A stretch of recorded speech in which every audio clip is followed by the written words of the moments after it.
over the last decade, India has seen a wave of consumer brands emerging online, but only a few have managed to scale.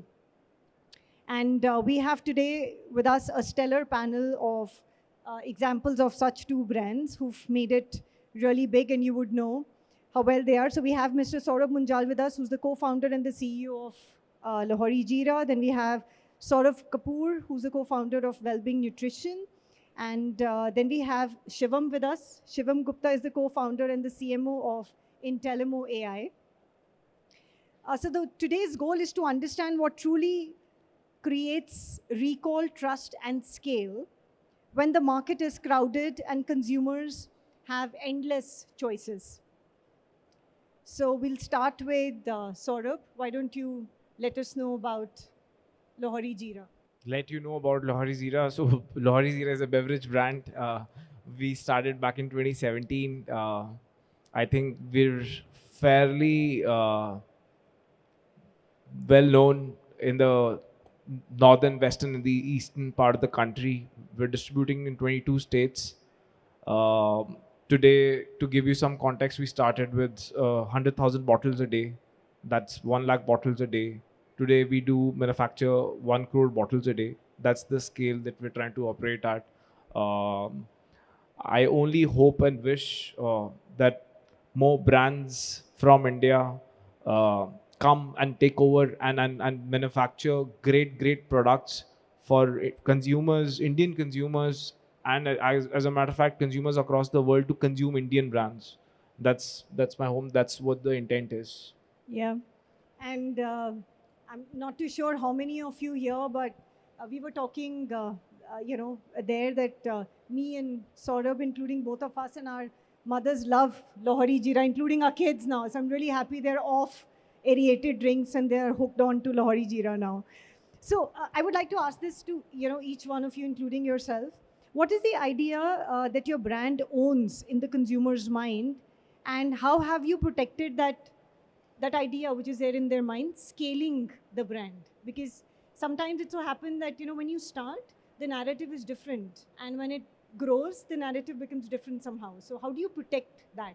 You don't really protect anything. So in order to really explain yourself, the conversation and the communication that you do as a brand needs to be consistent. And if you're able to consistently deliver the same conversation or have the communication in the same ways, the nuances that you pick up are similar. So the communication remains consistent, and therefore you sort of get the same result. For example, like I'd say what Lahori Jeera really stands for is chatpata masaledar. I think anything's right from the packaging itself to, hi ma'am, welcome. Right from packaging to the colors that we've owned, to anything, the entire communication, which is Har Koi Pee Raha Lahori Jeera, to just about everything. That if there's consistency in what you're trying to communicate, consumers will sort of pick up on those nuances, and therefore the result is uniform, even if at scale. Yeah, I think I want to add to what Saurabh just said. There is consistency that's very much required. Consistency in terms of the product quality that you're offering at scale, even consistency in terms of packaging, so that the brand recall stays for long. Differentiation is a key aspect for us when we were building the brand to say it was already a new category. How do we differentiate ourselves in a cluttered market? Post-COVID, everyone was talking about, supplements. So for us, uniqueness and differentiation in both product and innovation and marketing, but how can you be consistent in that as well? Third bit I would say is about relatability. Consumers today look at how can you be part of my lifestyle without changing my lifestyle. For us as a health and wellness brand, we never wanted consumers to change their lifestyle. We wanted to be part of them, just make them move or create a revolution where they are more healthy. It's part of their lifestyle, and we are a byproduct of that. So for us, a larger goal was wellness, and then well-being nutrition happens to be a part or a product for it. So I think, consistency, unique differentiation, and relatability, these three for me have been the strong pillars for us to be with the consumers. So I would suggest, like, I'm Shivam Gupta. Okay, adding value to this question, there should not be resistance to scale. because founders love that. Okay, and we helped on our performance marketing days, helping brands growing from 0 orders per day to 1,000 orders per day, like within a month. Then you need to backtrack all your logistics also, how to plan your manufacturing in terms of unit economics. When you're scaling, everything is making sense or not. So you need to plan out with all the vendors. If you will scale 10x within 3 months, what sort of disruptions which can happen, and disruptions help people to understand better how to go forward. Okay, so that's and can you repeat the question so that Shally can also add value?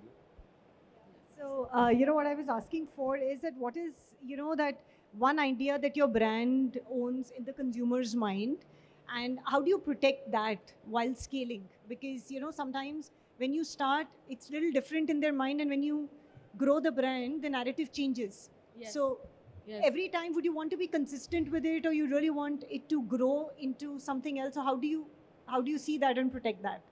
See, protecting right now, I think it's not an easy task. Lahori Zira and well-being, they can also understand. I have seen many copies of these both brands right now in the market. Very very close to them, who are also claiming that they have Zira in the drink. So that's not easy, but actually it's a journey. So right, see, we are a 15-year-old brand, and we started our journey through dermatologists. So that trust has been built in the consumer's mind. So every day a new skincare brand comes up in India, right? Right. So the competition is immense. It's a cutthroat competition. It's very chaotic and confusing also for the consumer. But as a brand, we have actually differentiated, by always communicating that we are a dermatologist trusted brand, and that's true. Like, it's not like we are making up a story. That's how we started our journey. And after 10 years, we pivoted to online. So for us, it was more of it's a different one, going from offline to online. So yeah. So I think the differentiation is already there in people's mind who have been using the products for so long. So the loyalty is also there with us. Definitely, yeah.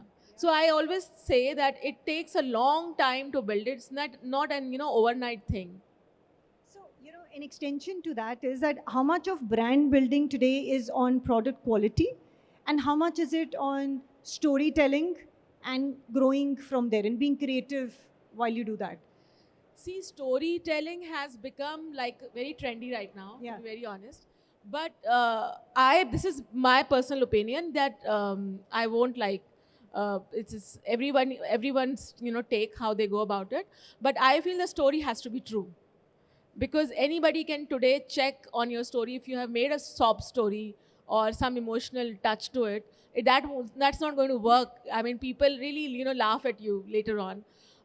The story has to be correct, but storytelling right now has become a trend, and people, founders are coming forward and talking about how the journey was, how they built the brand. And I think it's also helping the startup community a lot, because they think it's like a cakewalk and they think it's very glamorous. Building business is something very cool, which is not at all. I think we all are sitting here and it's not at all cool. It's always hot and very hot.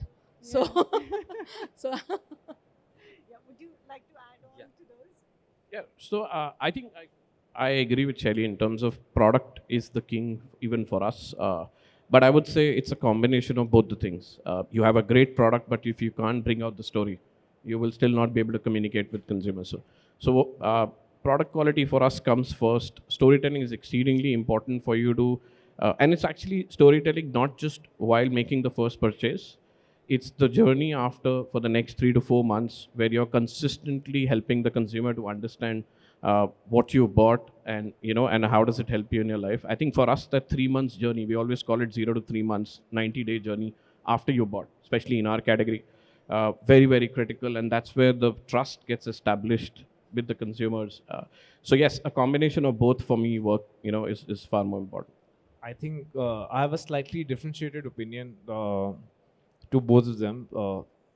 I mean, of course, with due respect, but I just feel not all great products end up being great brands, but all great brands end up having a great product. So what I'm trying to say is, imagine an anecdote to explain what I'm trying to say is, imagine if you're driving a car and all 4 tires of your car don't have the same pressure. Then your car is definitely not going to be moving in the most efficient manner. So the idea is, it's not just storytelling, it's not just product. Everything, every function, each function of the business, and especially your product and storytelling, are extremely important, because you might have a great product, but how would people know? How would people come pick it up? And she's right. It's been romanticized maybe a little too far. That said, but it is important for consumers to understand where the founder is coming from, as to what's the pain point, and why do they start something when they start something. So if the conversation got romanticized, but it's great that young founders are actually expressing themselves and coming across to the consumer and telling their side of the story, where consumers can relate to whatever they're doing, the product or the service that they're offering. Eventually, a real story or a story that is made up will come through in the perceived value of the product. Once they'll be able to fool the consumer, but you need to give the credit to the consumer today. Consumers in India, as a matter of fact, across, are so goddamn smart. You have to give them the credit. They can tell the truth from very, very far. You might fool them once, but they won't come back. And there's no consumer business without repeat. All of us here can vouch for it. There is no consumer. The ultimate truth of a consumer business is its repeat. Whether online, offline, whatever. The idea is that if your product is good enough, the consumers will not just look at the story, but the product and everything, the entire package. Only then will they come back to buy it again. So that's the ultimate truth. So not one tire can't have less pressure. The car won't move properly. So true. there's a book. Okay, all marketers are liars. Okay, and there's a cross on liars. It is written storytellers. So all marketers are storytellers. They always tell a story. Okay, and people say नहीं नहीं सिर्फ बेचने के लिए बोल रहे हैं, ठीक है? But they actually tell a story of a brand. Okay, how to market that brand. So and even I recommend anyone who want to build a brand should read that book. Amazing book. Okay, so one founder should always have that vision to create a brand people love. And if you want to showcase that product in consumer's mind, you have to create a story according to that consumer only. So you have to be very personalized in that format.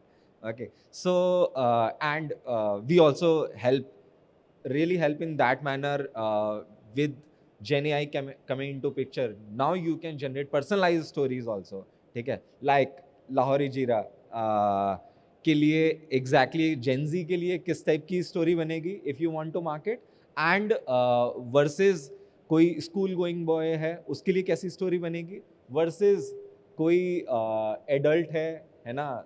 तो everyone has to be communicate on the very different manner with the same drink.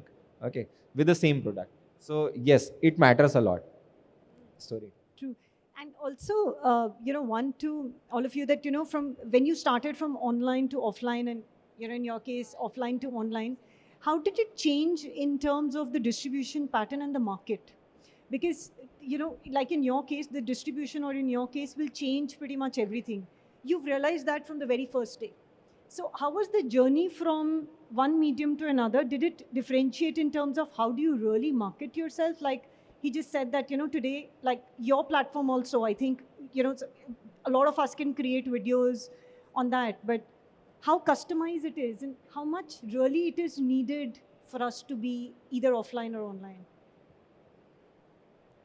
I think a lot is spoken about distribution, a lot is said about it, but everybody is not fully aware of the facts. The fact of the matter is, at least for consumer goods, and there are some anomalies, I would agree, but almost in all cases in consumer goods, 60% of all consumer goods in India are actually sold via the general trade, via your mom and pop stores. This is hard fact. There are other alternate channels There was a time when e-com sort of started to became very popular, and everybody thought it's going to rule the roast and it's going to take over. And then modern trade came, large format stores came. Everybody thought they're going to rule over. Now there's quick com. But the hard truth is, for us at least, quick commerce, in my opinion, has the headlines, but general trade has the refrigerators, and refrigerators is where beverages sell. So we always knew our facts clear, and we realized that 70% of all beverages in India are sold via mom and pop stores. So we are largely an offline company. We started over there. We still focus over there. 85% of our revenue is derived from offline. Only 15% comes from alternate channels. That too, a large percentage of it is from quick com, because that's a natural fit. But by and large, consumer goods, if you're to build a large brand in India in consumer goods, offline is not an option. That's where the scale is. The other mediums helped for you to discover and get the trials done and get some basic level acceptance. But if you want to build a large consumer brand in India, offline, you don't have a choice. So I think I agree with what Saurabh said. Just that we are more modern trade and not general trade. We are almost 70%, 80% modern trade. But that's the nature of the business, how we are. But what we've seen when we've gone from online to offline, for us, especially in a category, we felt that we need to be at the touch point where consumer can actually read the back of the label. It's a consumable, something that they're not used to. So, and our kind of expansion in the airport stores, in cafes like barista cafes, when we started to get in, the response was huge in terms of people discovering us. We never thought we would sell nutrition at a coffee cafe. So, and that was early back in the day where we said we should. It's a touch point where consumers are coming. That's where my audience is. And that's how we kind of built offline. And now offline and QCom are the ones which actually, compete hand in hand with each other for us. Because at the end of the day, once there's discoverability happening both sides. From online, when a consumer sees us and they walk into the nearest Apollo pharmacy or a modern trade store, they're able to see us and buy us there. If they see us sometimes at offline, they'll come online and read and buy through QCom. So for us, the challenge online has steadied itself, been there, has been the key marketing driver. But with the 30-35% sale now coming from offline, it just tells us that the expansion and growth, is going to happen there, and gives a lot of trust and credibility to consumers when you see something at the shelf. There are thousands of brands today launching online, but very few end up making to the shelf. So I think it's a combination of both. It helps either ways. I think I totally agree with Saurabh. I was speaking on a different panel with startups. I was just telling them, if you can ace the offline, you are done. So don't give these numbers, in 4 digits and 5 digits, just, by not knowing, understanding. It's a very complex distribution network of India, and reaching from Mizoram to Trivandrum to Jammu and Kashmir is no joke. It takes 1 generation completely, unless and until you have crazy good founders and a backup. It's very complex, but then it's a very good market. And he's absolutely both are right that once you end up on the shelves, and the product has to move. That's the most important part. You just putting in the pipeline, otherwise the pipeline would get choked. It has to get out of the pipeline. So it has to move from the shelf. And if you are, able to do it, then I think sky's the limit in India. So acing this is not easy. For us, the dermatologist channel is a bit different, because with us, it's like, our retailer is a dermatologist, because 90% is now in-house dispensing. But we also moved like 3 years back to retail, and we are still figuring out. MTGT Kirana is like not easy. It's a very different ball game, a different world. So I always tell people that, selling on marketplaces. So, when you speak to these big brands, like, if you're sitting with Unilevers of the world and all, so they say brands are not built online, they are built in Kirana stores. So you have to remember that. Yes. So there was a brand a few weeks back. I talked to a founder. She was selling 10,000 rupees ka perfume. Okay. And we started their marketing. Was very curious to know, very initial order was from extremely remote areas. Okay. of India. So like a small village from Kerala, they purchased it. And how can even anyone think of, okay, because 10,000 perfume people will expect कि नहीं airport में definitely it can sell off. But now platforms like Google and Meta, they give that power to reach out to all the consumer, to showcase your product to actually the kind of user who is going to buy it, because they have that strong algorithm to show your product. If you are communicating right in form of your advertisement, and definitely if you have to go beyond that bar, all of the consumer brands need to be on an offline store. Okay, that is required. Definitely. I think I want to just add one stat that came to my mind, that how offline is also stronger than online in some cases. My orders from Ladakh are more offline than online. We have a distribution in Ladakh from where we get regular nutrition supply, and it was heartening to see that, like he said, in India, if you have to grow, you have to expand through offline. So yeah, I mean, it's both stories, both things are there. Just a couple of nuances to add. I think in India, it's a unique situation where offline operates in a very disorganized, disoriented manner. It's not an organized setup at all. Imagine if you want to distribute an offline setup in Europe or the US, you plug into a few distributors and all of a sudden you're on every shelf. Whereas in India, it's extremely different. Imagine India as the United States of India. It's not India. India is one country, but it actually is so many countries within this country. And that's the nuance you need to pick up on. Especially new age young founders, they need to understand that if you're trying to find PMF, basic product market fit, it is probably a good idea to start small in a very small market, or maybe to start online via marketplaces or D2C. D2C is expensive way to figure out product market fit, or quick commerce or whatever. The idea is that if you want a brand to scale in India today to a scale of about 300, 400 crore rupees in revenue, I think you can sort of do that via alternate mediums. But anything beyond that, I think we're still an economy where there are more headlines made out of the growth that is happening because the base number is small over there. But that is when GT is the only way. The problem in GT is, as I said, it's extremely tough. The cultural nuances, the retail structures, the logistical realities of each state are so specific. There is no one formula that fits all and all of a sudden you're on every shelf. हर जगह इतनी complexities हैं, you need to solve for all of them and then continue to solve for them on an everyday basis. This is how you solve GT. So agree on Tough, that. but that's where So how money many is. stockers do you have?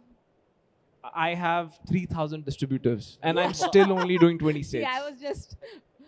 I asked him this question that people can understand, how complex it can be. And those 3,000 distributors expect that you should know them by name. Because in India, it's face value a lot still. And I can bet you don't cover India as of now. I don't. No. I only do 20 states. Yeah, so it's Imagine. And there's so much gap that I'm leaving in those 20 states. It's not like I'm at UL. I'm still solving this challenge on an everyday basis. All I'm trying to say is it's tough, but there is, as he said, there is no ceiling. Nobody knows what is the level where you can't grow further. This is how beautiful India is. Imagine all our lives, India and Indians have gone outside India for opportunities. It's only for the first time ever that the entire world looks at India for an opportunity. So we are right at the center of it. It's us who need to stand up and take this opportunity. I'm just really, really, really hoping and wishing that a lot of Indian brands come up in the next 10 years and a lot of Indians need to start trusting our brands. That's the biggest issue that I Yes. feel. Yeah. The perception in the minds of Indian consumers is, let's imagine, hand on heart, I promise you, a similar price product, both of them are looking similar, but once you know that one is imported and the other one is Indian manufactured, somehow you feel Indians will make a shortcut and are not as quality conscious as a imported brand is. There is a very high possibility that Indian manufacturer is manufacturing for the other guy, the one who's importing it apparently, the MNC. but still we have a tendency to not trust Indian brands. It is high time we trust ourselves. We Indians can build the most beautiful products, the most beautiful brands. We just need to start trusting ourselves, each other, and that is when India is going to really come into its own, and the entire world is already looking at India, but they're just going to follow us, and then they will consume us more and more. First, we need to trust us. We can also meet gold standards when it comes to quality standards of or anything. We can make great products and great brands. All of y'all need to trust this fact and then start consuming Indian brands. That's my only request. True. Yeah, So- I think I can feel the pain more because see, we are a skincare brand and understand a skincare brand trust abroad. So we are right now present in 35 countries. Wherever we participate, any exhibition, we are the only company, Indian company. So Indian companies are also not looking for global expansion. They are very happy in India, right? Getting the money and exiting. So nobody is looking at the global. So I asked someone, I met in one of the exhibitions in Cosmoprof, Singapore. So he said there's no need. So we are also at fault, And, for us as a company, Fixderm and FCL Skincare, to be seen on the shelf, it's a big task for us. We have to work 5-6 times more. And I'm very proud when we see ourselves doing extremely well in Vietnam, example. Right? Because imagine Vietnam has local brands. Vietnam has a porous border from China. Their skin is very similar to Korean skin. So Korean brands. it's flooded with Korean brands, and then European and Americans brand had been there for years, and their Fixderma is doing extremely well. That's the irony. You do well in Korea. Indian products, Indian brands are doing well in Korea, but unfortunately not in India. Yes. So he's very right that the trust is not there with us. Whatever, the formulation is very similar. Whatever is, selling abroad, it's because all the suppliers right now are in India. They're sitting in India. So our formulation is also at par with the foreign brands. But I think the trust, it's coming slowly. But Shelly, I think to that point, I would also want to give some credit to the consumers. It's not just the consumers don't trust us. It's just a lot of Indian entrepreneurs don't have a habit of taking the high road. They have a habit of making those shortcuts, and hence this perception of not being able to build quality in products. So we as entrepreneurs should also take responsibility and make sure that to the consumers, the product that you provide meets the gold standard of quality. I mean, yes. as entrepreneurs, new age folks who want to join businesses, understand there is no shortcut in business. It is very cool. It is great to be an entrepreneur. I'm really happy that mindset has come through. Otherwise, ऐसे लगता था, if you're not an engineer or if you've not got a government job, तो ये entrepreneur इसलिए बना है क्योंकि पढ़ाई में अच्छा नहीं होएगा. So I'm glad that people have accepted it as a mainstream option for a child to pursue, but do not make those shortcuts. Build really good product, and I promise you, you don't need to get the headlines. The headlines will follow you. Yeah, the You know- product first approach should be there always. I always feel that eventually the product wins. Yeah, but on that note, would like to ask you something. Like you said that, there are certain Indian brands who would take a shortcut, and you would have to maintain the quality as per the international standards, like you would have to do. So what's the take here? Would you like to go premium? Obsess about the product. No, it's about pricing. I mean, if you put in all the ingredients, you would go premium Pricing has nothing to do with. Understand, I am at the lowest price point on the panel and in the country. Yeah, 10 rupees. 10 rupees, Yeah. right? Does that mean I make a shortcut and the product that I manufacture is being consumed by my own child, my own children who are 7 and 9? I can't make shortcuts. It is something for direct consumption. I have to meet the gold standard when it comes to quality. The colas of the world, whatever quality standards that they've set, I will not just match them and I'll beat them. This is the thought process. This is the mindset that you want as an entrepreneur. The price point is regardless. You meet the quality standards, and after that, you figure out how lean can you be in terms of your cost structures, how frugal can you be as an entrepreneur to make sure that you can sustain at the 10 rupee price point. Today, thanks to another Indian brand coming into the picture, now the cola brands are operating at a 10 rupee price point. Yeah. So does that mean they're making a shortcut in quality? No. Price point doesn't really decide whether you meet quality standard. This is your mindset. quality standards is not an option for an entrepreneur. It's not a choice. It is expected for an entrepreneur to meet standards. If you're not meeting standards, that you should not call yourself an entrepreneur, because that is what is actually causing this problem, doubt in the minds of the consumer, that Indians are not able to make quality products. Yeah, but you know, there's certain brands who are outside India and some that would come to India. They would cut on their quality standards and It's sell not at a quality lesser standards. price. No, it's not quality standards. Just for example, palm oil is something that is used.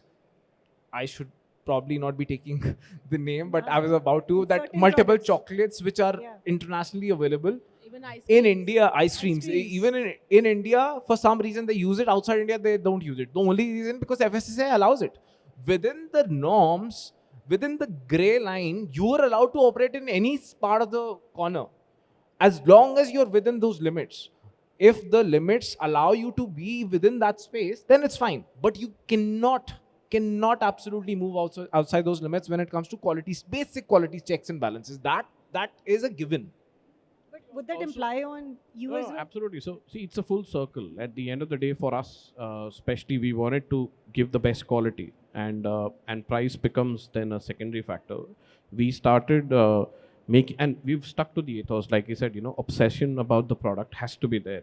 Consumers who bought us in year one, coming back in year 3, year 4, because once they've bought us, they've gone across, then they've realized the quality that has been offered, and now price does not factor in. So I think I agree completely that price does not come in till the time you're giving a great quality product. Yes, pricing has to be apt. You can't be overpriced as well. But I think that's where the market fit happens, when you're constantly in the business, for you to know what is it that I should be selling at. But price does not become a Saurabh, factor. yeah, but price and quality standards are no correlation. If your quality is up there, the price, or people don't look at price then. There are so many consumers today that call us and they say, they don't look at the basket size. They just say that, I need these and I trust the brand and I will. So price does not come into the picture there. So I think that's been tested with us specifically, being in that space where, the price is going to be on the higher side. We never tell people that, it's about the price, it's the quality. And they know that you're consistent with that quality, that becomes even more better. In fact, coming back to just one more earlier discussion, that, Indian brands, now everyone thought we were international. For the first 1 year when we did surveys and we called, they said, we trust you because you're international. I said, no, you should still trust me. We are made in India. Look at the back of the pack. We manufacture in Nasik, in Gurgaon and other places. And that's become, over the last 5 years, the reason that the brand is now at an inflection point is because now they've realized that high quality standards can also be built in India. In fact, there are people in India, the expats working in India, buy products from us and take it back to their countries. So I think that's where we want Indian brands to go, where, you're going all across the world. So. And Pricing So is something. I'll just add something to it. So that self-doubt is always there. I remember when we were planning to launch a premium skincare range in 2017, and we went to US to source the product, right? To source maybe to represent a brand or to just buy the product. And then we also do a bit of a third-party manufacturing, private label. So I remember then I saw one box on my table. It was one of the dermatologists who has made an under eye cream from us. And when I just turned around and saw the price, it was 2,700 something rupees. And with a, lion in the back saying made in India, that, everything. I was like so embarrassed. Like, we are making it for him and he's charging a very premium price for it from the same market. And we are like going to US to source it. I mean, this is bad, And then we launched all the products, the premium skincare we have, the line is around 1,500. Now we have even a 7,000 rupees product. It's very well, taken from them. They really loved it. And right now the same product line is available in Saudi Arabia, which is a very matured and evolved market. So yes, I think that self-doubt should go and we should be very, confident about our product and quality. At one point, we have seen pricing is decided by the competition. Okay. Until unless you have a very different game and different story you want to create. Okay. You are not competing any competition. You are just creating your different vertical. Okay. So At this point, people ask, नहीं ये महंगा है, किससे महंगा है? So for example, in cosmetics, okay, if that is 1500 rupees का कोई cream, okay, किससे महंगा है? Have you checked all those ingredients? ठीक है, you have checked. Have you checked from where they have sourced? ठीक है. So you can't compare one brand to another brand if you are talking about in all the terms which are included in ingredients. But let me ask this about you for your brand. You offer and you compete with maybe the other foreign brands who would, give you an AI generated videos. Does that affect in India for the pricing? So yes, in India, people need 99% of the time everything for free. If we See, talk AI about software, you can't do that with 100%. AI. 100% of the time. 100% of the time. okay, 1% people value कि ठीक है चलो कुछ दे देते हैं, kind of donation. Okay, so software, if you have to build for consumers, it's really difficult to build. Okay, if you are building for businesses value if they are getting a huge amount of revenue or they are able to correlate in terms of ROI कि yes इससे बढ़ेगा हमारा, ठीक है, then they are happy to pay. They are kind of partner with themselves. Okay, and we have seen, for example, worldwide there are only 20 platforms who provide video generation. Okay, and we are the only one platform who provides cinematic video generation. So there is a platform who provides cinematic video generation, but their core target market is like designers. Our target market is businesses. Any person who don't understand how to generate a video, there are a lot of technical difficulties when you actually go there, want to generate. People say कि मैं तो Veo से बना लूँगा, Kling से बना लूँगा. Sir आप जाके बना के देखो, ठीक है? Then you will be able to understand the kind of technical difficulties, the 100 problems you will face. Okay, we are solving the exact problem, and the kind of pricing also should be able to understand by the customer. Okay, if I'm talking about software thing, so we charge based upon the outcome, like the number of minutes. Everyone is charging based upon credits. That people don't understand. Okay, so they are paying for lakhs of credit, and they are not able to understand for what they are paying. Yeah, true. Okay. I think that would define consumerism in a longer Exactly. period of time. Yes, it's- yes. Yeah, true. And understandably, product is important. You need to create that. This is about products. Even a company like ours, who's primarily service-based, has questions being asked that you're from India and you hail from there. What best quality can you really provide when it comes to getting into international shows or here, or otherwise getting within the networking or getting the deals done, or a master franchise done, or a multi-unit done? So we also have taken about 27 years to make our space there, which is a really long time. And yes, it does take a lot of time to prove ourselves. As you said, it's definitely 5-6 times more work than otherwise. Very smart plugin, Ashita. Thank you.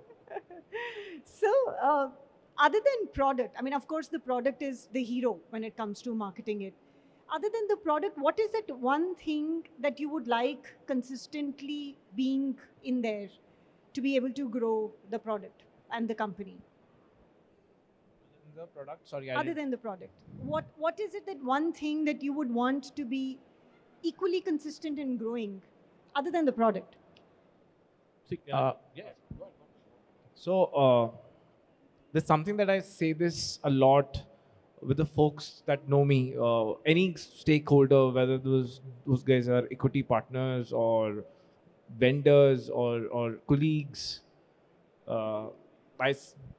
usually share this anecdote that imagine there's a very large tree and there are a bunch of people standing underneath that tree, and everybody's standing there because they're getting the shade from the tree, and it works out for the entire ecosystem to be together.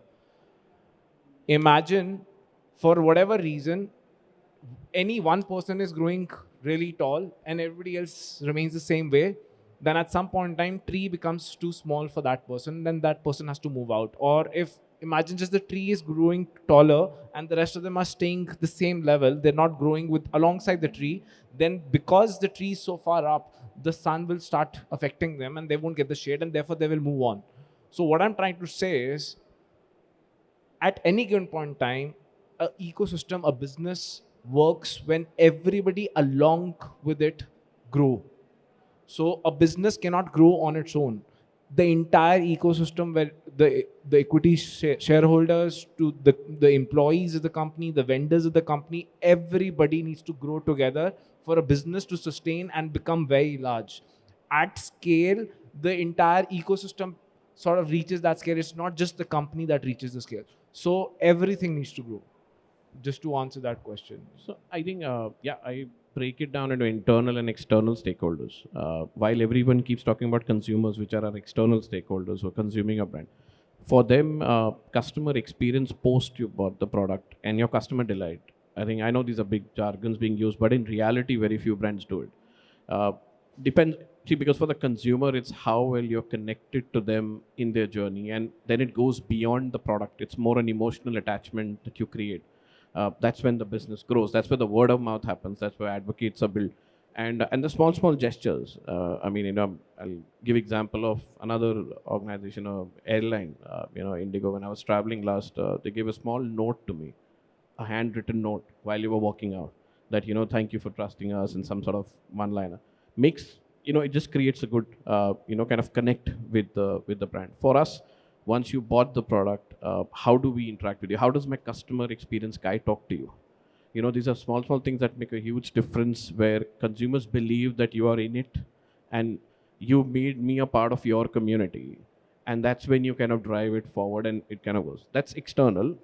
And equal weightage needs to be given to internal stakeholders. Like he said, how does the entire ecosystem internally comes together with a common goal, and they are also equally made the consumer delights, the employee delights internally, where you're able to bring them together, you're able to give them the same vision. I think these two both go hand in hand. We need to focus a lot internally as well to get the entire ecosystem together, and we've seen that when everyone is together, there's no ceiling. You will see results start happening from both sides. So yeah. So I'll break it down a bit. See, when you start, in your early stages, your main focus is on competition, your pricing and product, right? And, meeting your bills, right? Meeting the expenses. Once you start scaling up, it has to work like, a very well-oiled machine. Everything has to work in sync. Your team, marketing, branding, product, logistics, even, in our case, Saurabh, who are selling offline, even the stockists and super stockists and distributors, they are part of the family now. Everyone becomes a family and everybody has to be taken care of. So it is like that, so it's all depends on what stage you are. It keeps changing. And once, even you are very large, then, marketing and branding also becomes a very important part, because you have to save your, your identity, and your brand name becomes extremely important later on. So I think it keeps changing, but yeah, it's the whole ecosystem has to be, work in a proper sync. Yeah. So we have seen, yes, you have to be consistent every day whenever you are building any product. You have to invest a lot of time on R&D. Okay, so you can see there are a lot of stable products like softwares or any offline products. If you are not investing amount in R&D, so for example, like Kurkure versus Takatak. Okay, if you are not investing on R&D, not launching another verticals of Kurkure, okay, so someone else can come and beat you. So your most loyal customer can also go away if you are not actually giving more added features at lesser price. Okay, so we have to maintain that consistency. It's and innovative every day, that you are actually going futuristic in that manner, that your brand will stay longer laster. So true. So on that note, I would like to thank all of them, to let us know about a lot of things about their brands and what they stand for. And truly, it's come out, in the leadership of all of these people that where they stand is the hero is the product, and of course the stakeholders around them are as important as they are. And it does not matter if you are digitally first, the offline presence is the strongest so far, and would definitely pay you more in terms of your percentages and your revenue. So offline is something that cannot be ruled out. So on that note, I would like to say thank you. It was a very interesting panel. And thank you, every one of you. Would you like Thank to you say so a much. last line to sum it up? I think to everybody out here, to everybody who probably wishes or wants to be an entrepreneur in this day and age, we need to realize how lucky we are as a generation. For the first time ever since our independence, everything has come together for India. This is India's moment. There's a reason, good reason for it. For the first time, we have infrastructure, we have capital, we have policy makers, consistent policy makers, we have intellectual people staying back because they see an opportunity. So everything is coming together for India. For any of you all, you need to understand we're the only large economy that is growing at an unprecedented rate. So even if you do basic math of inflation and some basic growth that is almost written, given, guaranteed by everybody out there, the World Banks and everybody else. So at 11-12% in 7 years, anybody and everybody in India will double their money. Whatever you own will by default double in the next 7 years by simple maths. 11%, 12% की nominal growth rate है ही है. So if you're able to do anything meaningful in life today at this stage, this is the only country where you can multiply your wealth at the pace that India offers. Nobody else, no other country has this opportunity. We are right at the center of it. Let's build something really, really large. This opportunity is once in a lifetime, and we're extremely lucky to have it. The size of the opportunity, just to give you some sense, I'll just throw some numbers at you. Only 8% of Indians own a car. Only 8% of Indians own an air conditioner. Only 200 grams per person per annum is the per capita consumption of chocolate versus a global average of about 4 kgs per person per annum. Imagine if you think there are large CPG companies here today. Even if this doubles and does not match the global standard, no, there are larger companies that will still form in India. This is the size of opportunity. Maruti sells how much? So many cars, right? That is still 8% of India.